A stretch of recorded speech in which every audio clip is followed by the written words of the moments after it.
is very Rico. Oh. Okay. All right, let's get started. Welcome to the podcast. Hello, everyone. I'm Tate, and I'm here with... I'm Jose, and I'm here with... And I'm Tate, and I'm here with you. Wow, Jose. It's been a whole year. It's been a whole year. There's been at least 25 of them, according to some folks. Or at most 25 of them, according to some folks. I don't think I can count that high. Yeah. And then at least more of that, according to a lot of other folks. But we're not here to talk about that. No, we're not. We're here to talk about the year in terms of gaming. Yeah. So, we've made it one more year. That means it's going to be 2026 pretty soon. This will actually be coming out in the future. So, we figured, why not just take a step down memory lane for this year and just go over some of our favorite things that have happened in our favorite games and some things that have changed and also some things we just didn't like. It'll be the past by the time they're watching it. Oh, it will be the past. Because the screen needs to emit the light and the sounds to travel to your face in the past. Science. Either way, we're just... We're here. We're here. We're lost in time. Hello. You found us in time. So, Jose, you play a lot of things. It's kind of something we don't necessarily have to do to work at the store, but, like, we do it. It happens. Yeah. What was your favorite thing that you've played this year? I think board game wise, one of my favorite games, and there's a little bit of recency bias to this, but I recently opened up. So, some backstory. I bought this game a year ago. Okay. And I just unsealed it about a month ago. And the reason for this is just because I bought it while I was traveling. And then I saw the board game box and this is so cute. I went and bought it and then brought it home and then put it on a shelf. I'm like, okay, cool. Next time I get a chance to play it, I'll play it. And then it got hidden by some other board games or something. And it was just lost to time. And so I finally busted it out, and it was Settlers of Catan. No, I'm just kidding. That'd be insane. That would be insane. No. It's actually a game called Hibachi. I should actually look this up. Hibachi board game. It is so freaking cute. First off, look at this art for the box. This is Board Game Geek. Look at how cute. Oh, that is cute. That is super adorable. I can put it up here, Jose. No, I'm putting it here. I slammed into the microphone already. It's a cute game. I bought it just because of the box. I didn't even look at the back of it. I was like, hibachi cat, let's go. Finally got around to playing it. So you play as a different hibachi chef, or different hibachi chefs trying to make at least 3 meals as fast as you possibly can. And you have these little like poker chips with holes drilled in the middle of them. First off, actual poker chips, real weighty, real nice feel. Okay. Right? And they have numbers on one side and they're blank on the other side to like obfuscate the numbers. And you launch them onto ingredients in the board that have availability to them. And based on the number that you put on there, you can either buy that ingredient for that amount, or you can sell that ingredient for the total of all your chips that you landed on there. Okay. And you have a limited pool of money. It's like if Monopoly was a dexterity game. And then if you miss any of the ingredients, well, there's 4 little spaces on the board that allow you to do some special actions. Like one of them is you can like scry the top X number of cards of the deck and look at them and be like, oh, I want this ingredient, and put the rest on the bottom.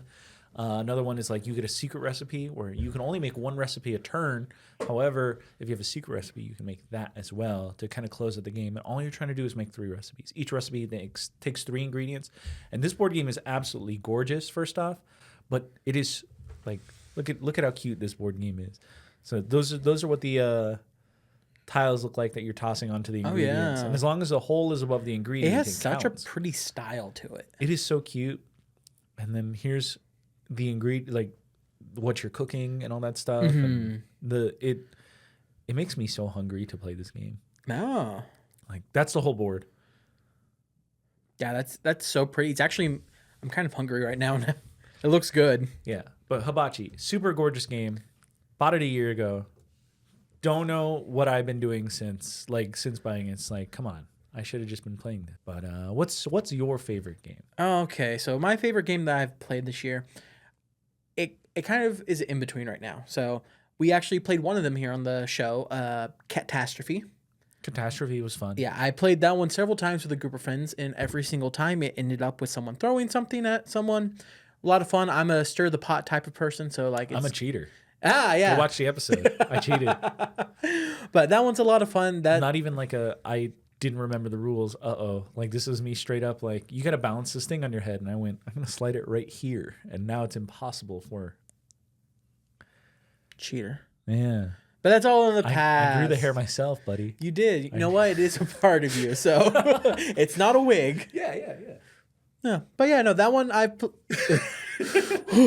Could you imagine going into 2026? It's like it was a wig the entire time. But no, it's not even like a natural. It's like a Lego hair. Just oh, dude, that'd be so funny.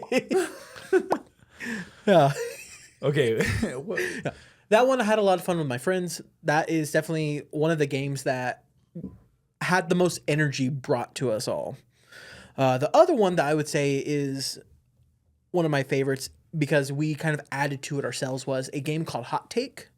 It was made by the people that did What Did You Meme? But basically, you get a little topic, and then you choose if you agree or disagree. Then you get a minute to separate into your groups, and then you debate each other about the topic. They had some lukewarm debating topics in there. So my group of friends who just like stab each other in the back and like stirring the pot, we made our own. And I can only imagine how crazy some of those topics were. Whoo, they were interesting. But yeah, those would be my two favorite ones that I've played this year at least. Now, do you have any games, Jose, that you just played and didn't care for? Or like there's one that kind of was like underwhelming when you played? Oh man. We recently, and this one's a sad one for me. Okay. So let me look up the actual name of this game. This one's another one where I bought it a year ago. And I just didn't get to play it until very, very recently, like literally Christmas. It's a quantum trick-taking game called Cat in the Box, made by Bezier Games. These are the same folks who did Ultimate Werewolf and all that stuff. Okay. So like they got some noteworthy stuff. Yeah. It's a awesome, fun game. It's just the audience that I played it with didn't really get it. So trick-taking is a very niche kind of game, but it's like very at the same time like old. Like you've seen trick-taking games in media. It's Old Maid is considered kind of a trick-taking-ish game. I think. No, I don't think so. Maybe. But basically what you're doing is you're just kind of playing cards and trying to get the highest number in the color suit that you're trying to like play in. Kind of like Archduke that we played on here. Kind of like Archduke. Yeah, Archduke is another trick-taking game, except that this game has 3 phases to it. Okay. And the trick-taking is a phase that isn't really an entire phase in and of itself, right? And so the first phase is getting your starting hand and guessing how many hands that you're going to, or tricks that you're going to win, right? Because you just play a card and whoever has the highest number wins, and you play them in order, right? So you can guess how many tricks you're going to win. In a 3-player game, which we were playing, you can guess 1, 3, or 4. And if you guessed by the end of the game correctly, or the end of the hand correctly, then you would win bonus points according to the grid. And the grid is the other half of the game. So let me bust this out, or at least show you an image. So there is also a scoring grid that looks like this.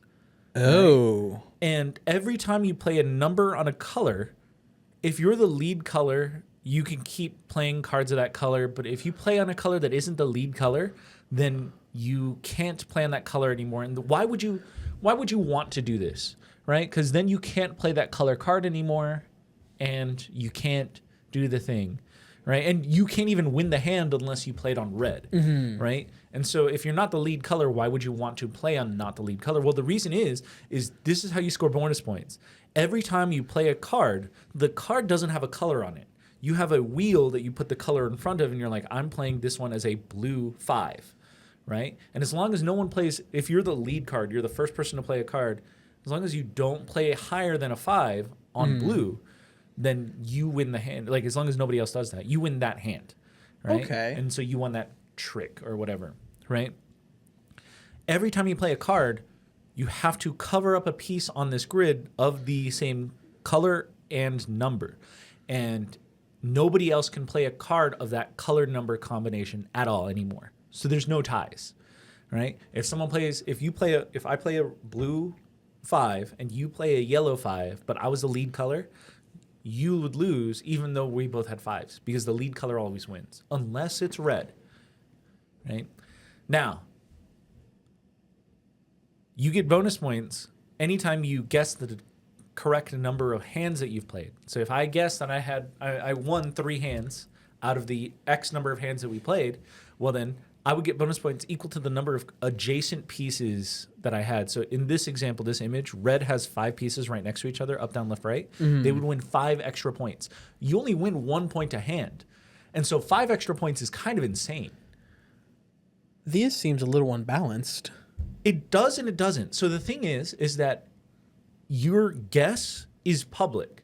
And so if you get a handful of low numbers, you probably want to guess low and you want to try and connect as many pieces as you can. Okay. And that's the strategy. See, the thing is that it's not just a trick-taking game. It is also an area control and denial game. Now, what happens when you run out of possible places to put pieces, right? Like if you have only 2s, but all the 2s in every single color is taken up, you've created a paradox. And that round ends and you score no points.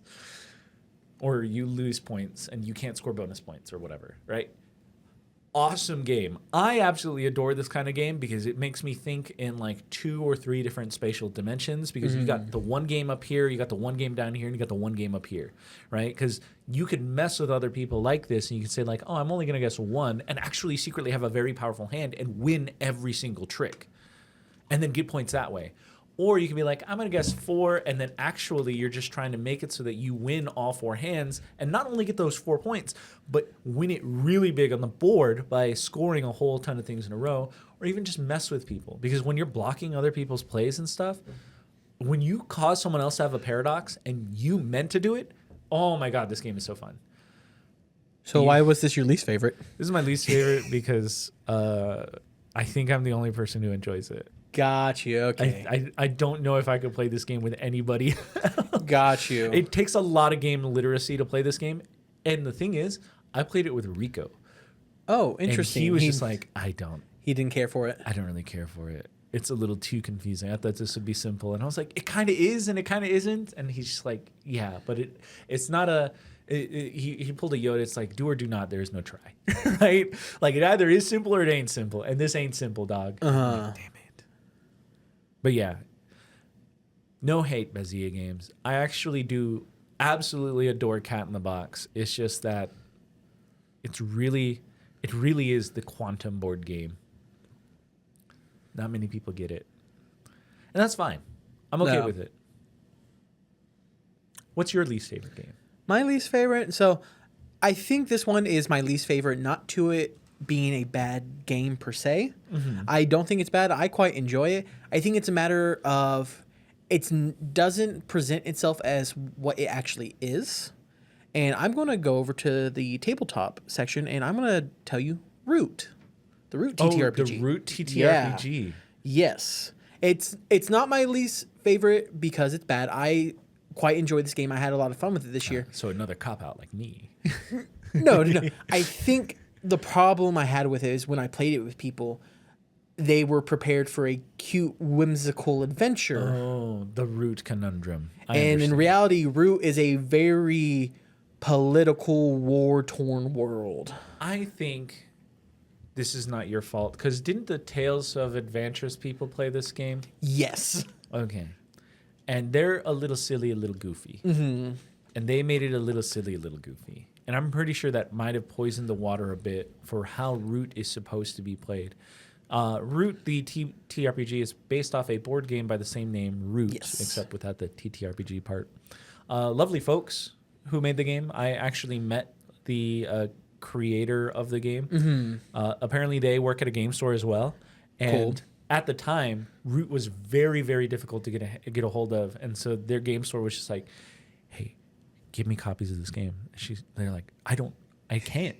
And so I was like, or they were like, okay, but like you made the game. Like, like how do you not have copies of the game? Right. Like, I need to sell copies of this game. You made the game. Give me the game. Give me a copy. Come on, man. Just a little bit. Give me the fix. I'm good for it, dog. I can pay for it. I got 6 pre-orders. It was hilarious to hear that. Like, not only was I having issues with getting copies of Root in store, But the creator but was. the creator of the game was having issues. That's funny. But yeah, Root definitely looks very, very cute, but it is a worker placement kind of like cutthroat. Like if you've actually played a game of the board game Root, you probably understand the cognitive dissonance between like the perception of the game versus the actual nature and narrative of the game. Right. Yeah, it's definitely one of those games that I genuinely do like it, and I love the way they take role playing and turn it into like almost into a combat style thing, like dealing with the idea of how people view you, and like there's some strategy to role playing in this game, and I really like that in my TTRPGs. Nice. Like it's really cool. I love the design. The world is so fascinating, but people were not expecting it to be that. I mean, to be fair, look at the meeples. Yeah, they're adorable. Look at the little meeples. They're adorable. They're so cute. It's almost like when you like go to watch an anime that you're like, oh, this looks cute, and you're like, wait, what's this? Made in Abyss. Exactly. Yeah, that's not a cute anime. Yeah. Not at some point. Yeah. But yeah, Root in concept only is my least favorite game of this year. I feel like if they released a couple of images, if you could advertise the Root game without the cute cuddlies, right? Like you can definitely be like, you know, using more realistic animal depictions in fantasy settings. Because it's not even a fantasy setting; it's a medieval setting. It's a medieval setting, yeah. So yeah, it's there's very like no magic or whimsy. there's like no other magic, than the like fact that they're woodland critters. exactly like their powers like are based around ability a bird could have. It's like, oh, my character can fly a little bit. It's because you're a raven. Like, Yeah. yeah, It's like, oh, I have a crazy sense of smell. It's like, well, it's because you're a cat or a dog. Or a right. mouse. I can breathe. I can hold my breath underwater for 3 minutes. Well, you're an alligator, so Yeah. like That's not a power. That's just you, dog. that's just natural. I mean, I guess it's kind of a power. It's a power to us, but it's Check out this power. Boom, opposable thumbs, baby. That allows us to craft pointy stick. Now just imagine an alligator with opposable thumbs. I can only so you know what image popped up in my head? Just alligator head floating on the water, right? And then just a thumbs up slowly picking up. Terminator style, but backwards, you know? Oh, you just like, hey, bud, you doing okay? I just imagine a Cajun man on a boat. It's like, oh yeah, you see right there, that's my good old buddy. Whoop. I remember distinctly taking a boat tour at some point, and the tour guide was just like, all right, now we're gonna show you the Crocs, and he had nailed a bunch of like the shoes onto a log because crocodiles don't exist in America. It's alligators.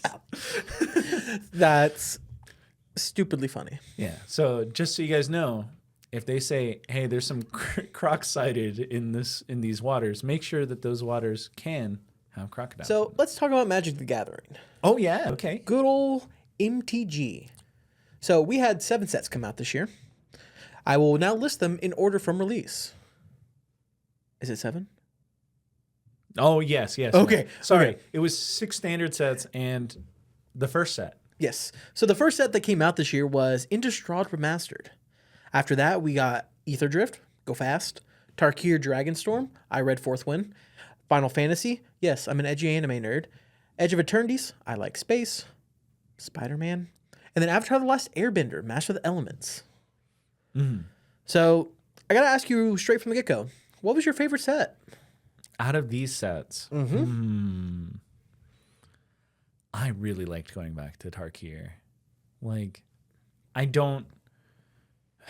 think I'm gonna lie a little bit.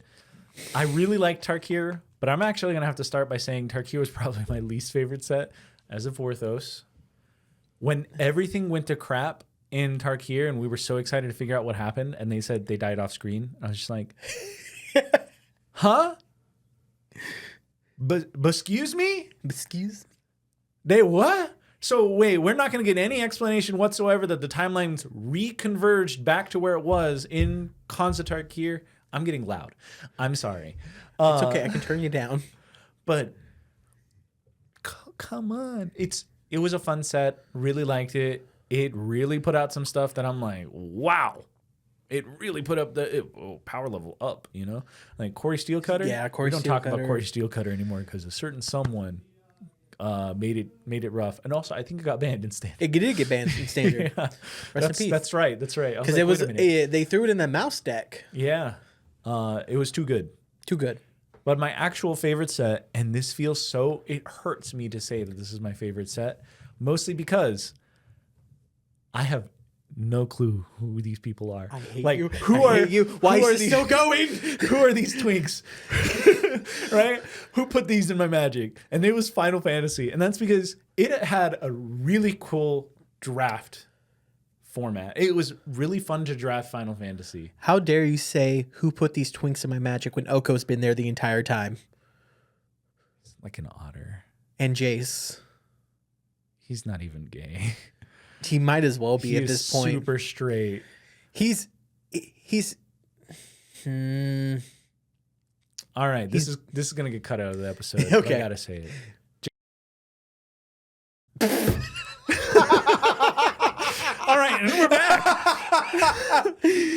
Vraska who? Yeah, I mean, look at his lineup: Liliana, Vraska, and the one time that he wanted to get a nice girl, Amara Tondris, too old for him. She was like, bro, I'm like 500. And that's how Loot was conceived. He was adopted. Hey, he- Lute, I'm sorry you got to hear it this way, buddy, but you were adopted. Hi, I'm Jerry Springer, and I'm here to say you're not the Jace father. is not Jace, just celebrating. Woo!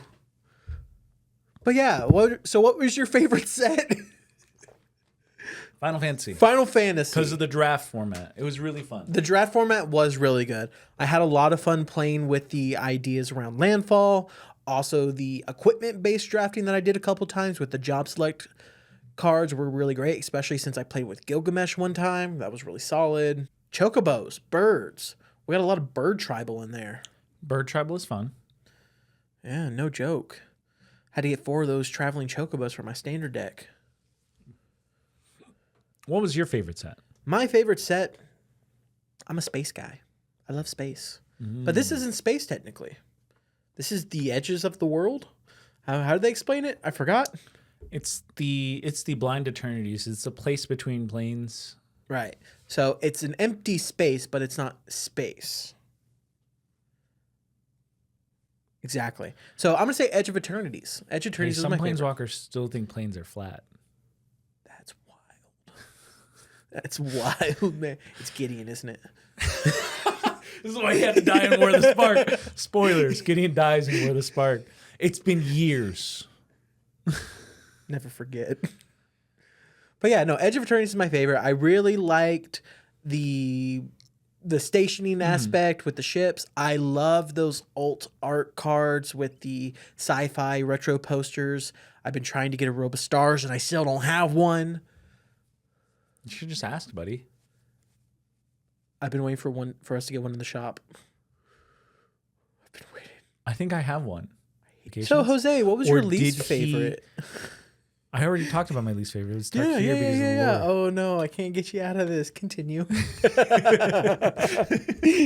Oh no. What was your least favorite My set? least favorite, oddly enough, I think I'm going to be pretty generic here like everyone else. Did he want to humiliate Jace and make anywho? Spooderman. Spooderman was your least, but Spooderman was your favorite. He was my favorite character, yes, but The set you didn't really care for? it was very lukewarm. Like Yeah. a lukewarm hot dog. That's fair. Yes.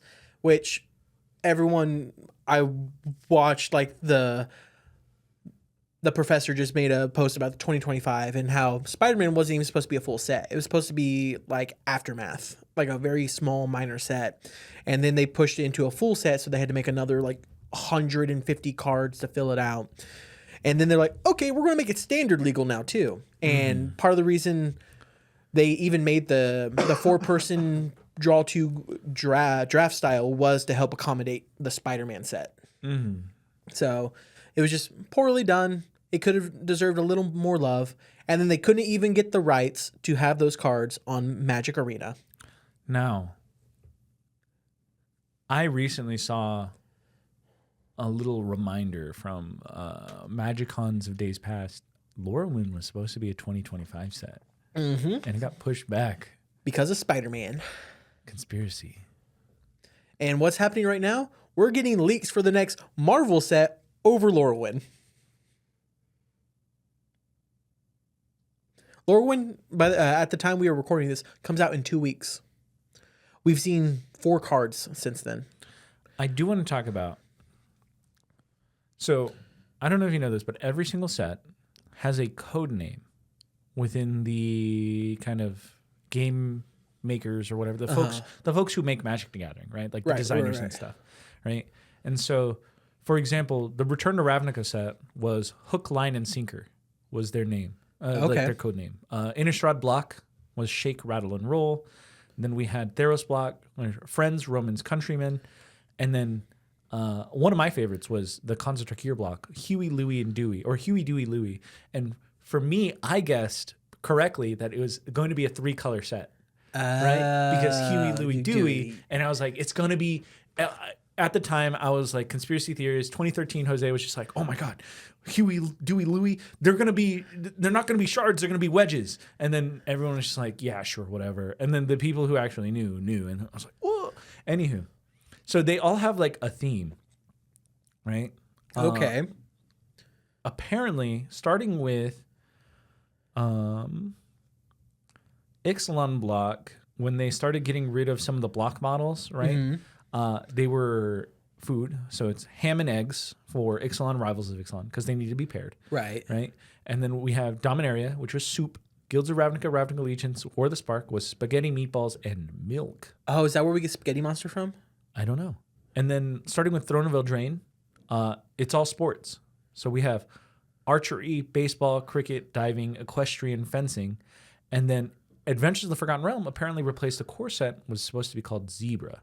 And the core sets all had, I think, animals' names at this time. Okay. And then the 4-set model came in with Innistrad Midnight Hunt. This one was golf, clubs, hockey, ice skating for Streets of New Capenna. Kind of hilarious. Yeah. Judo for Dominaria United. And we have kayaking, lacrosse, marathon. And then marathon is March of the Machine, by the way. Makes sense, yeah. Yeah. Then we have netball for Wilds of Eldraine, off-roading, polo, quilting, rugby, Blueborough. Yeah. Swimming, Duskmourn. So based on those, what do you think Aether Drifts was? And it can't be racing. No, it's not. It's tennis. Why is it tennis? I don't know. Why is it tennis? To throw you off. It's like, tennis. Magic will never be balling. So Tarkir Dragonstorm was Ultimate Frisbee. Or just Ultimate. Because they fly. Final Fantasy didn't have a code word. Edge of Eternities had volleyball. Marvel and Avatar didn't have a code word. Lorwyn Eclipse is wrestling. What does that mean? I don't know. Secrets of Strixhaven is yachting, which is hilarious because it's a college sport. Right. And then Reality Fracture is ziplining. And then the sets afterwards are all codenamed after. This is we're talking 2027 now, right? Q1 2027, to be announced. Amsterdam, Berlin, Cairo, Dublin, Edmonton. Are the next 5 sets. Is that a hit list? What's going on here? I don't know. It's a development code name. Get the cork board. Let's get the registry. Amsterdam, Berlin, Cairo, Return to Amonkhet. Sure, why not? So what is Amsterdam and Berlin? Is Amsterdam Ravnica? You don't talk about Is Berlin Ravnica? Is Dublin? What is Edmonton? I'm from America. These are all words I don't understand. And these aren't all European places because Cairo's there. Cairo's not in Europe. That's in Egypt. Where are we going? I'm going to ask you a question. Where are we going? I don't know where we're going. No, with the podcast. Where are we going? Okay, yeah. That was a segue. So you've been talking about all these code names for all these sets. We have a lot of sets out there, and through the years, of course, things have changed. What isn't changed that you've noticed happen with Magic this year? Like a lot of people have pointed out the amount of sets that are currently becoming standard legal. It used to be like 5 out of the 7 sets would be standard legal. Now this year we have 6 out of the 7, and the next year we're going to have all 7 sets are going to be standard legal. That's one thing I've noticed. What? I'm sorry. Changes in Magic and stuff like that. So like I pointed out how the standard sets there's more and more sets within a year that are all becoming standard. Okay. Things like that. The ban lists that have come to occur. Are we going to get a new format officially adopted from Magic? Maybe. I don't think a new format will fix Magic the Gathering. First off, I don't think Magic is as broken as some people say it is. They definitely do need to slow down a little bit, maybe, in my opinion, because it is very hard to kind of, for people to explore the standard place, right? Like the standard play space when there's a new set every month, which has been the case for the last couple of months. It's a little wild. It's like going to an all-you-can-eat buffet, but they keep loading up your plate. I don't even know what the meta is other than blue red again. Apparently, Is it? Grand Ancestral Recall. I just remember rats and then no more rats, and there's a pretty gross Tezzeret Planeswalker deck. That's all I know. Oh yeah, that colorless deck. Yeah. Anywho, I think what needs to happen, what I think will fix stuff is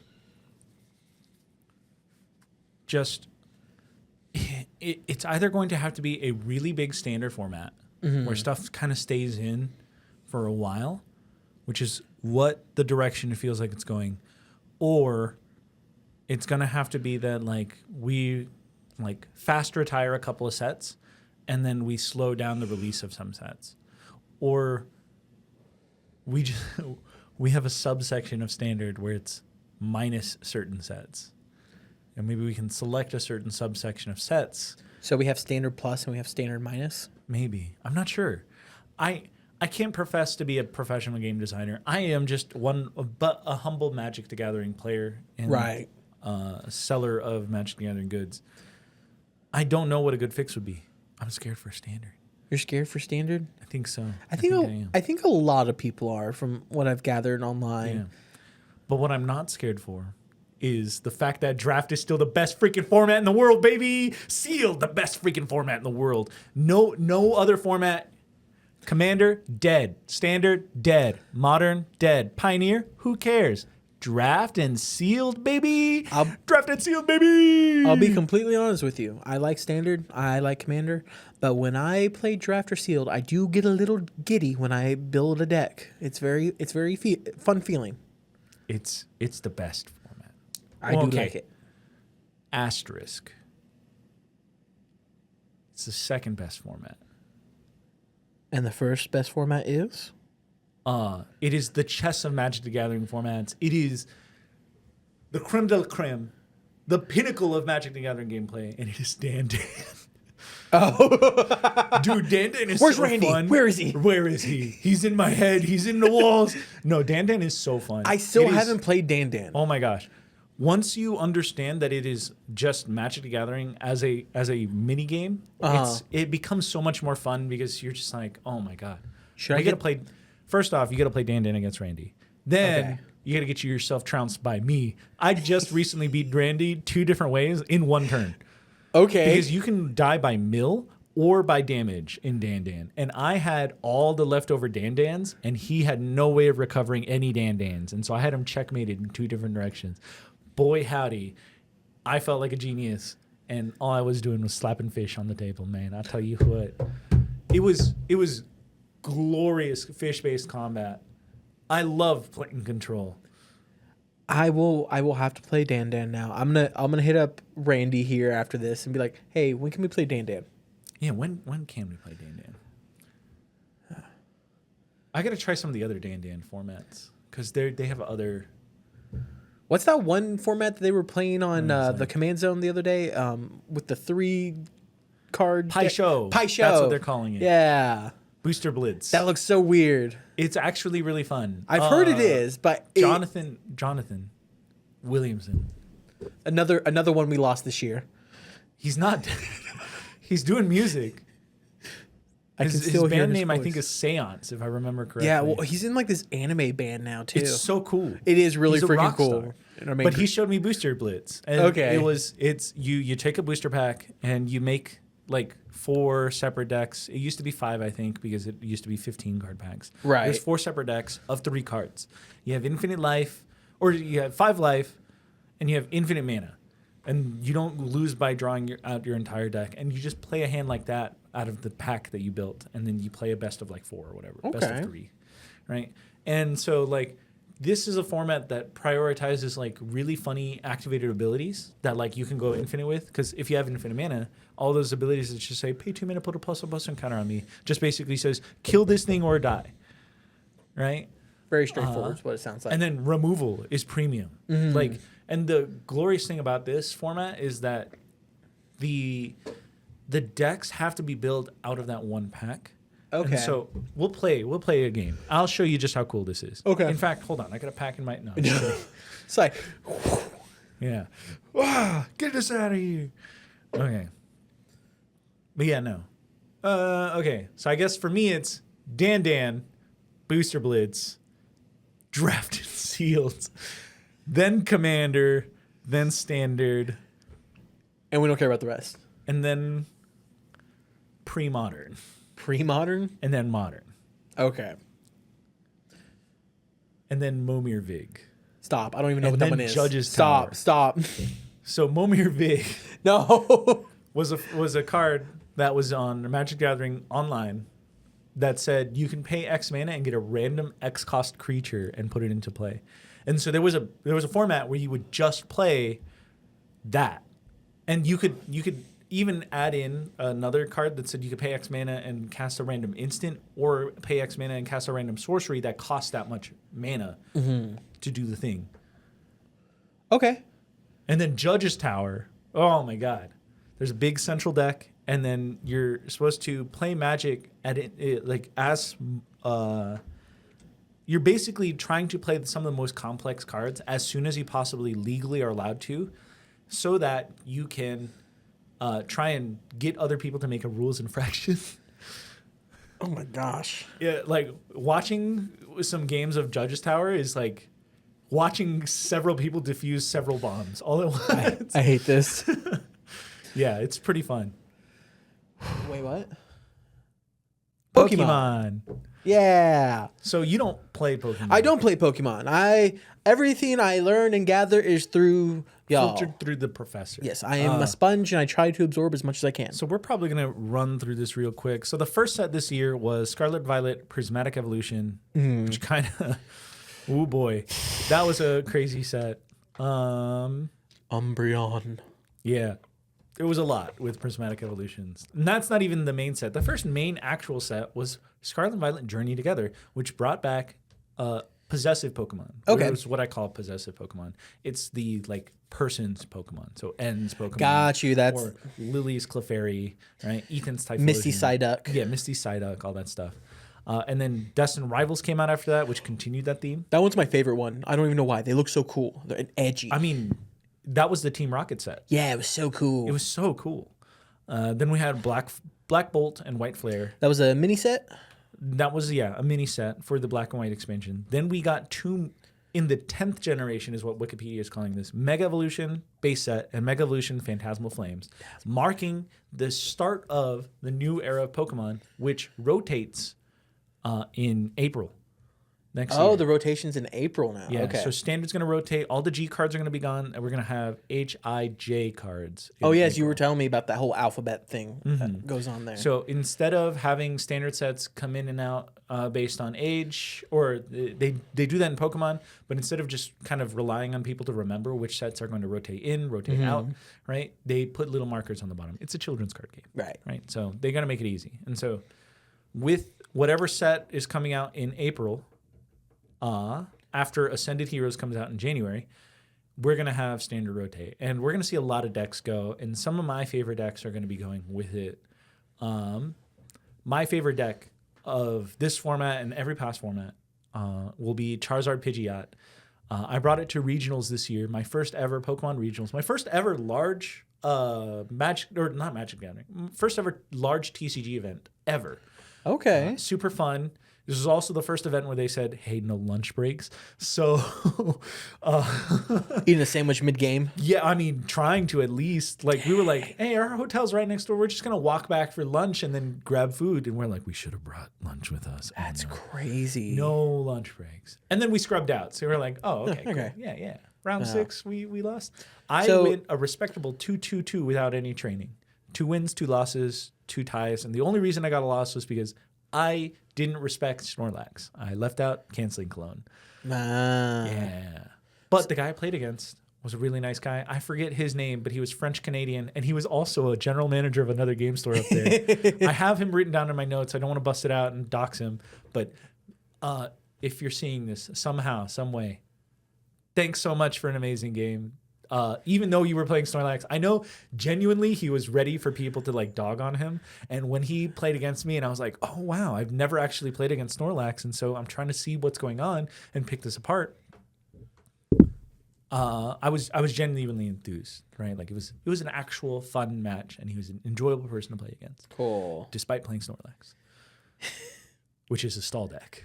Oh, it's stall. Okay. Yeah, you're like so confused. You're like, why is Snorlax so bad? Yeah, it's a stall deck. Understood. It makes it so that you can't play the game, and so you really have to. The way that you beat it is you play a card that like beats it, or you flip the game on its head a bit, and you try and figure out a strategy that like works fast enough that it defeats Snorlax without working so slow that Snorlax just puts you into a chokehold. Right.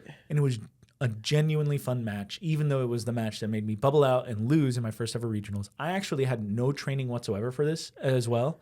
Like I had no practice. I didn't know what my matchups were. I was supposed to lose a couple of matches actually that I had won, mostly because I was too stupid to realize that I was losing. And so I won them or tied them on accident. Nice. Right? Like our Caludon back in the day, like I was supposed to lose that match because they're supposed to outpace me. And I was like, but if you just take out the little guys, it's like easy. And then I think it was Ancient Box that I played against. Okay. And then I like tied that game or I'd beaten him. I don't remember. It's been a hot minute. It's been a whole year. That one I was supposed to be outpaced by, and I somehow eked it out in the end. And I was like, oh, I was supposed to lose those? I'm sorry. I don't throw. I only misplay. So, yeah. I'm super excited for the regionals this year, and I'm probably going to bring back Charizard for one last hurrah because the regionals is supposed to take place right before rotation, and I hope that they don't rotate so early. Are the Charizard and the Pidgeot themselves being rotated out? Or? Yes. Okay. So it's like the whole deck. Now, I could still play Charizard because I could play Charizard X EX or Y EX or Mega Charizard, right? Mm. But it's not the same. The only reason I played Charizard was because Charizard let me play from behind, let me control the tempo of the game, and let me play very, very risky because Charizard has a comeback mechanic built into the attack where it says it does extra damage based on the number of prize cards your opponent's taken. And you can actually give your opponent prize cards by knocking out your own Pokemon and doing damage to their Pokemon using Duskull, Dusknoir, Oh, Dusclops. that's a fun way to play it. Exactly. And then Pidgeot. We'll get onto that later. Pidgeot was my favorite part of that strategy because it allowed me to essentially use my whole deck as my hand. It was so fun to play. And so being 2025, the year of brain rot, I had heard the word pheasant skibidi said by Mr. Danny in our Pokemon because he wanted to make fun of kids and brain rot and stuff, and it just stuck in my head. And so we have sticking out the Pidgeot for the Charizard, the deck where we play Pidgeot, we got the Charizard, we got Pheasant Skibidi, and I've come up with some pretty decent like brain rot names for all the other ones like Suskull and Susnoir and Susclops. And then we have Chi-Yu, which is a guy in the deck, and he is Fish 7 because he's a fish. And then the ones that are new, or at least new now, that might not be played in the deck in the future, I don't know, is Tatsugiri, and Cleffa, and oh my gosh, what is the last one? Mimikyu. And I want to shout out my Italian brethren because I think for Cleffa I went Cleffa, the shark with the shoes, and then for Tatsugiri is Tatsugiri Assassini. Yeah, so good. Wow. Now I got to come up with new ones before the format so that I can brain rot some people. Go fish seven. Just make more brain Fish rot. seven. Stop. You're hurting me. Pheasant Skibidi is so good though. That's fine. I can tolerate that. Yeah. This I cannot. No. No. So what was your...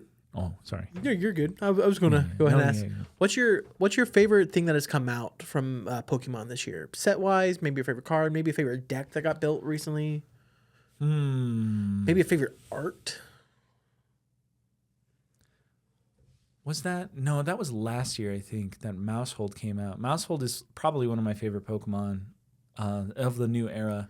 I think it's got to be the fact that I figured out, I cracked the code and went Pheasant Skibidi Charizard. That's your favorite thing from this year? Yeah, it's all like, you got to realize this is a multi-generational game. And right. when I can cause psychic damage to multiple generations of people, it's so good.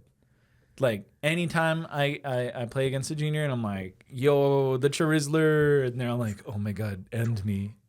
It's so good. Seniors, masters, hilarious. Gross. And so with this stuff rotating out, how do you see the format is changing with these new sets that are coming into the rotation? So we're losing some really heavy hitters, right? So Goldango's rotating out. Dragapult, I think, is rotating out. Charizard's rotating out. Gardevoir, as we know it, is shifting over to a little less combo aggro strategy where you can pivot into a control strategy and probably full tilting into control.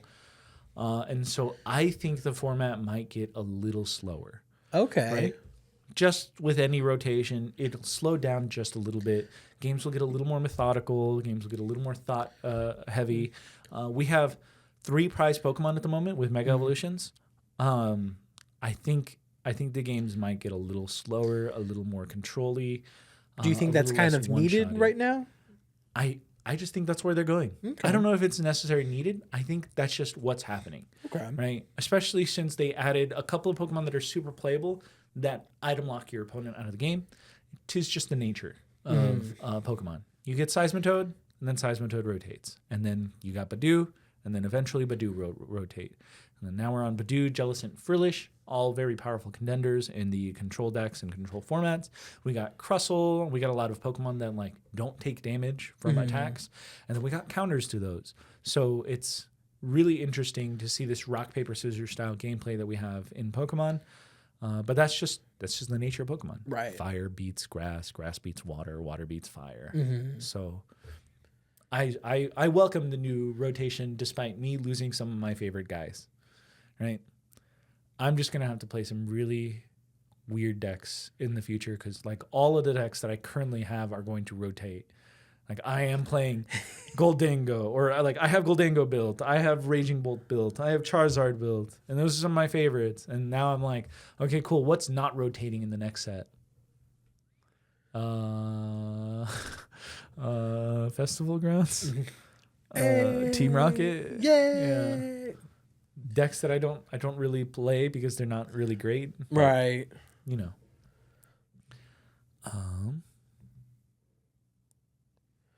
So what was your least favorite thing from this year for Pokemon? Oh boy. The idea of rotation. Okay. No, you know what? My least favorite part is me wanting to get serious about Pokemon. And then not having the room and time to practice because I was like, you know what? With the regionals coming up, maybe I should download Pokemon TCG Live and like play a couple of games of that and like lab out some decks, and not realizing how expensive some of the cards to like create are. And I'm like, I gave away so many code cards that I could have used in that thing to practice playing against some of these other decks or build some of these other decks so I could practice playing those decks so I could figure out their weaknesses and stuff. Yeesharoni.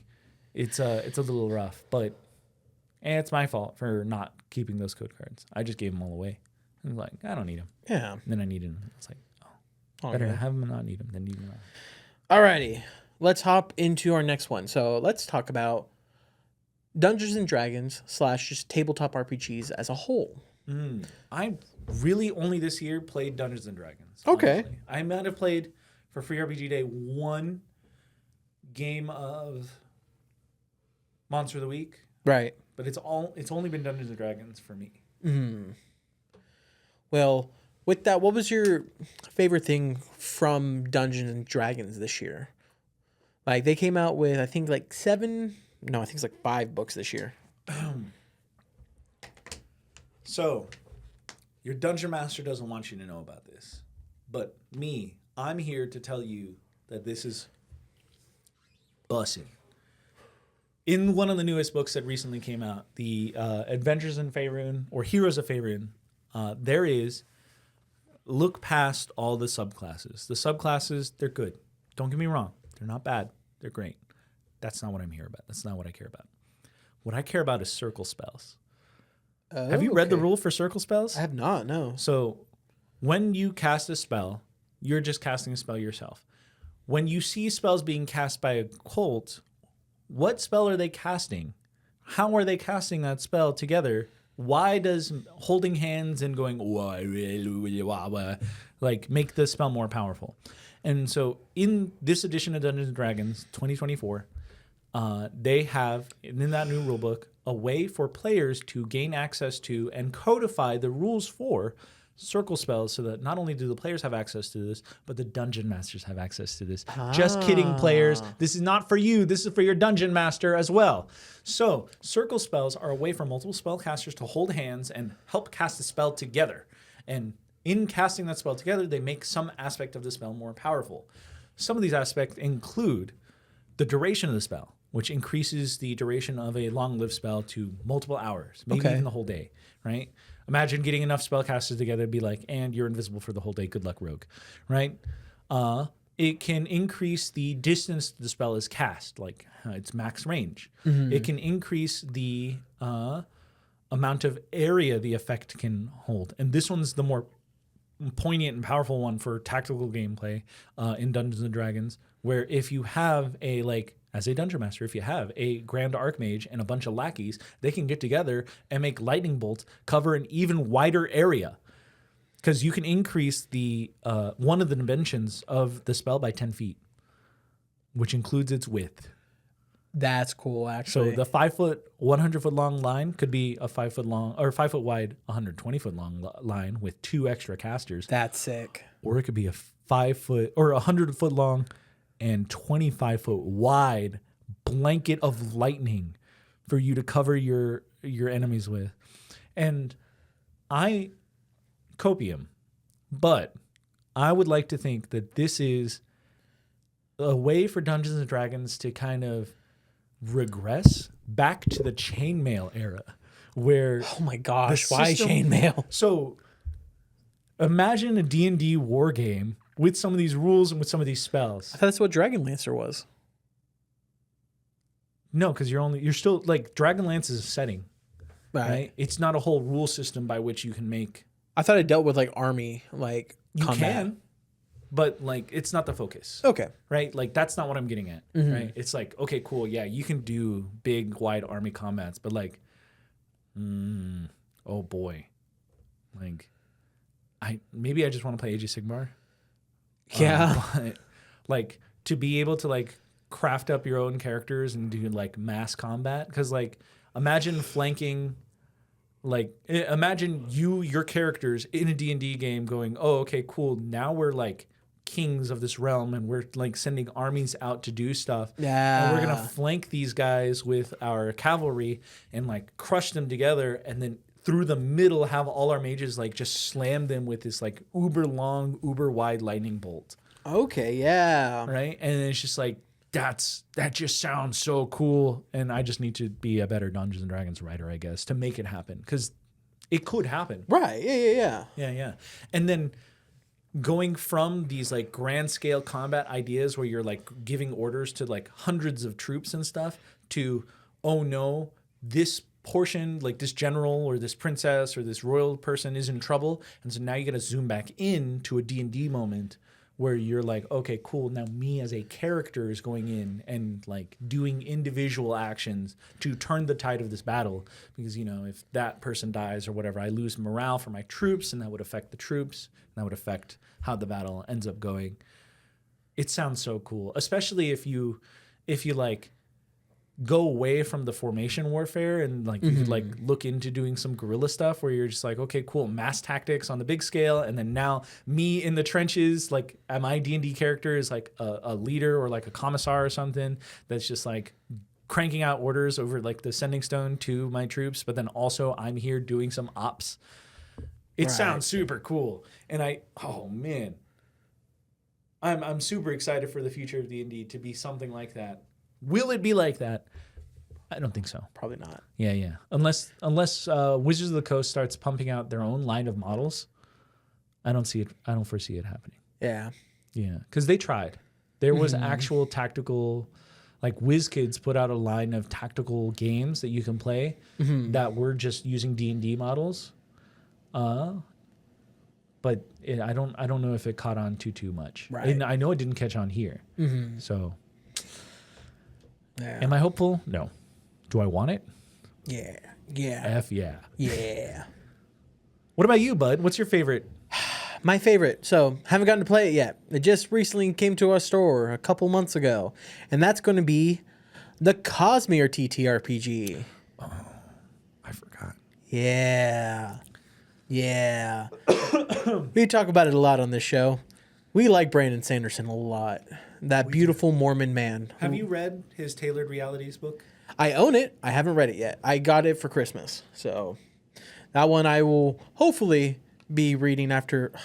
It's fun. I'm going to finish Mistborn tonight. I have 50 pages left of The Lost Metal or whatever it is. So freaking close. And it's so freaking good. Yeah. Marcy is so cool in this book. Oh, because you're Steris too. Because you're finally seeing Steris do what she's good at. Yeah, Steris is like being Batman. Yeah. Spoilers for Era 2. I'm in the part right now where they're fighting the copycat versions of themselves, and Wax. Spoiler alert! Alert! And Wax and Wayne are like, Wax is like, okay, I'll take the copycat version of you. You take the copycat version of me. And they Batman them. And this is right after Wax is like, okay, I'm going to be the most badass I've ever been in the entire series, and starts killing everyone up the stairs. And then they get to the room, and Wayne's like, okay, let's try a different approach. Hey, I know y'all got families. Why don't y'all go ahead and leave, and we won't kill ya? Yeah. This was Wax like, I am God's sword. Yeah. And I loved how in the Wayne scene, he describes it as like, God may need a sword, but like, I can be a shield. I think he's God's mouth. He's God's mouth. Yeah. But book is so good right now. I'm going to be so sad to like not revisit these characters. They have a special a special spot in my heart now. Oh, you read ahead. What? No, I'm joking.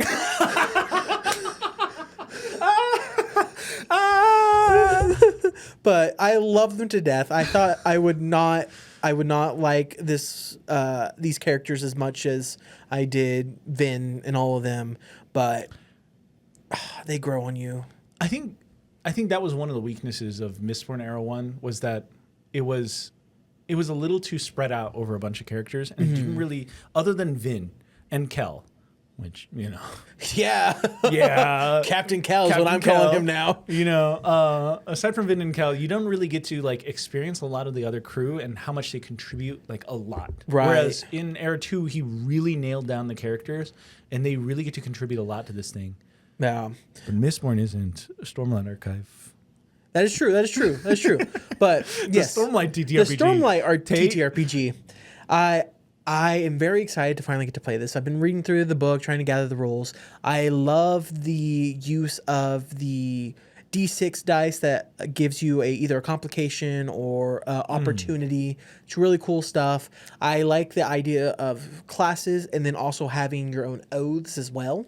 That was an interesting system. The tiered system, so you can like build a bear your own like whatever, where you have your class, but if you take an oath, you can do that, or you can just remain oathless and just be a regular person, and still be cool. The action point system and the way initiative works is kind of interesting. It's kind of Pathfinder-y. I feel like a lot of RPGs need to ambiguate a little more and use less like bonus action and more like action points. Just action points. Yeah. Like it's very interesting with the initiative basis. You can have the action-based initiative or the defensive-based initiative, which allows the action-based initiative to go ahead and go first, but they have less actions they can use, while defensive goes last and has more options. Yeah. It looks really cool, but the main reason I like it so much is so much official art. So much official art is in that book, and it's gorgeous. It is pretty cool. Lots of spoilers. Luckily enough, I think I'm to a point where I'm like, none of this makes sense to me. It's all kind of meshing together. I don't know. But, also, we get a stat block for Cal. I mean, not for Cal, for Kaladin. There's a whole stat block for Kaladin, so I get to see his powers. It's pretty cool. But also, I did see a spoiler. There's a couple of spoilers. Yeah, I saw his armor, his really cool armor. I feel like that's a... So, you get to see Yasna in her armor in, like, book...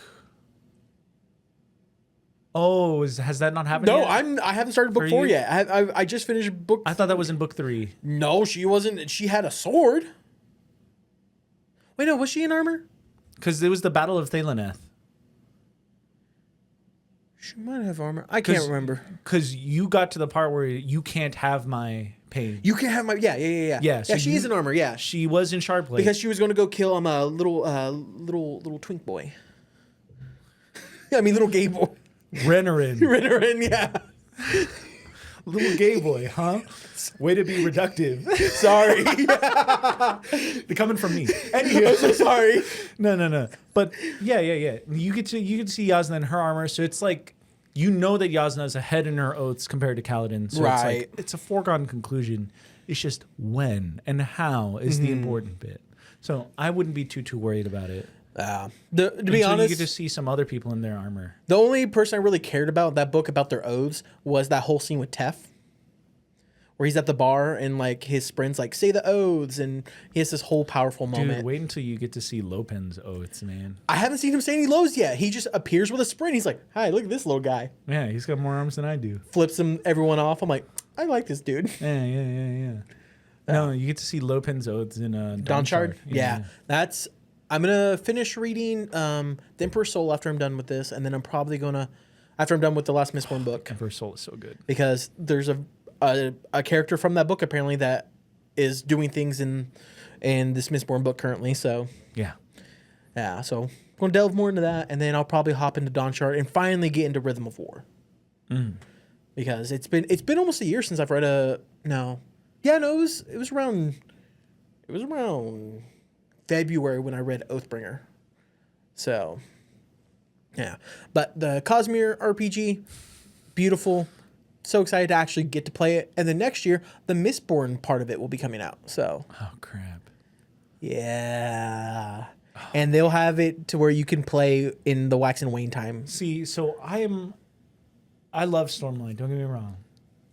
It's that one meme. Who wants Stormlight powers? Who wants to live on Roshar? Who wants to live on Roshar? Like, nah, Roshar is scary, nah, dude. I'm good. Roshar sucks. Dude, this crap is fantasy Australia, man. This fantasy sucks, Australia. Dog. The Great. weather's trying to kill you. Now I'm gonna Your emotions are trying to kill you. Oh, that. Yeah. Also, you can't hide nothing because your emotions are just there for everyone to see. You can. You just need to be really, really good at it. Yeah. Oh, man. But, Scadrial? Scadrial will be sick. Scadrial sucks, but Scadrial, Well, Scadrial? which part of Scadrial? Like Lord Ruler era or Did Lord Ruler era suck? Yes. Yeah. Did Mistborn era 2 suck? Yeah, yes. I mean, it's more based in our reality. It's just a lot of talk of nuclear war, basically. I don't want to be in this reality. There's trains and cowboys with metal bending powers. I think it'll be super fun. It'll be super hilarious to explore. I just like, boy howdy, does Brando Sando write some realities that like, wow, that's so cool. That would suck to live in. I think of it this way. I think of Tress of the Emerald Sea. And I'm like, wow, such a beautiful world. The idea of gas that comes in contact with water that is your ocean, horrifying. Dust that kills you when you breathe it. I already live that life, dude. I'm allergic to a lot of things. Same. Yeah. It's called being asthmatic. Dust that kills you when you breathe it because it grows inside of you or explodes or does any number of things. Horrifying. Yeah.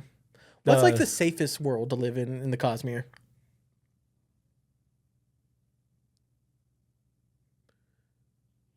Shadesmar? No, it's pretty deadly. What's the plan of is Elantris just Elantris or? No, Elantris also has. So the issue with Elantris is that it's currently being occupied by a huge religious force. Right. Like so, like every single one of these worlds is a little. I don't know. I think the one that I would want to live in is the Wizard's Guide to Medieval. That's not Cosmere though. I know. It's not canon. I know. It's not. That's as close as I want to get though. What about the Sunlit Man? We can live in that burning sun. No. Okay. That's worse. Fair enough. Because that's combining one hellscape with another plane's like rules. Because have you read the one where the shades, the people that turn into shades? No. Okay. That one's I think in Unbound Arcanum. Okay. Yeah. Oh yeah. And then Six of Dusk. Like none of these places are good. Fair enough. Yeah. No. Well, Jose, I think this is where we go ahead and wrap it up. Sounds like we had a pretty interesting year, and I'm excited to see what this next year is going to bring us. Yeah. Now, so Lorwyn is in 2 weeks. So 2 weeks from right now. 2 weeks from right now. When this comes out, it'll probably be a week or 3 days. It'll be, and then Tate will dub over that. Yes, I will. Blah blah blah blah blah blah. Oh, wait, we could just say the dates that the pre-releases. Pre-releases on January 16th and 17th. 16th will be at 6 p.m. and 8 p.m. 17th will be at 1 p.m. That will be a Friday and a Saturday. Yeah, cool. But yeah, y'all have a good one and see you next year or this year, whatever. Bye. I'm not going to shower until next year. Okay, bye.